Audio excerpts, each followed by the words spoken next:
kelas A2 sore jurusan Agroteknologi Fakultas Pertanian di Universitas Muhammadiyah Sumatera Utara.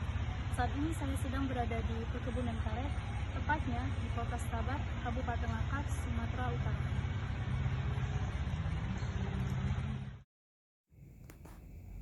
Yang pertama, saya akan menjelaskan bagaimana cara pembibitan pada tanaman karet. Untuk mendapatkan bibit yang berkualitas, maka diperlukan tahapan-tahapan pekerjaan dan syarat-syarat pengadaan bibit yang baik dan berkualitas tinggi. Adapun tahapan pekerjaan yang perlu dilakukan dalam usaha pembibitan karet sebagai berikut. Yang pertama, yaitu ada persiapan lahan. Lahan merupakan modal dasar dalam peluang usaha bibit karet sebagai tempat atau lokasi pengadaan bibit. Lahan sebelum digunakan harus bersih dari kayu dan gulma. Yang kedua itu ada penanaman entres.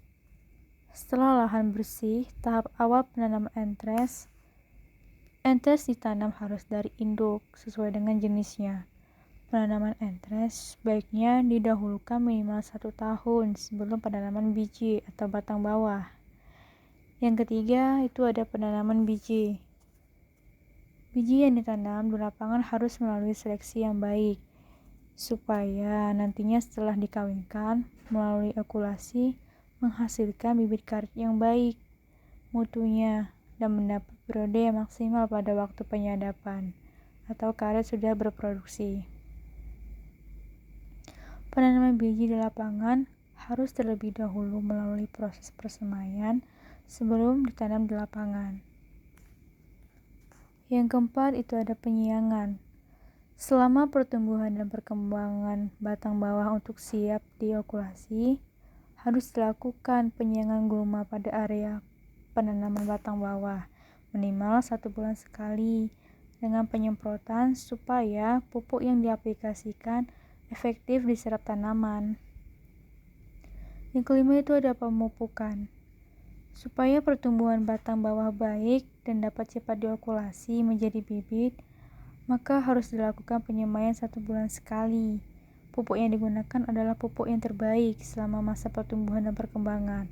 Apabila perawatan baik, umur batang bawah siap diokulasi. Dapat dilakukan setelah berumur 6 bulan setelah ditanam. Setelah dapat diokulasi menjadi bibit.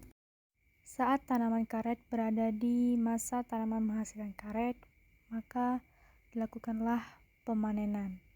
Nah, pemanenan ini dapat dilakukan dengan cara penyadapan. Apa sih penyadapan itu? Nah, penyadapan merupakan salah satu tindakan membuka pembuluh lateks agar lateks yang terdapat di dalam tanaman dapat keluar. Untuk menentukan batang sadap terbagi menjadi 2. Yang pertama, batang sadap pohon. Yang kedua, batang sadap kebun. Setelah itu dilakukannya pemungutan lateks. Biasanya, pemungutan lateks dilakukan dengan menggunakan plong atau umplung atau ember pungut yang bersih dan kering. Gunakan solet yang lentur atau dari karet atau bahan lain yang bersih ketika memungut lateks dari mangkok. Tuangkan lateks dari blong pungut ke dalam blong 25-30 liter.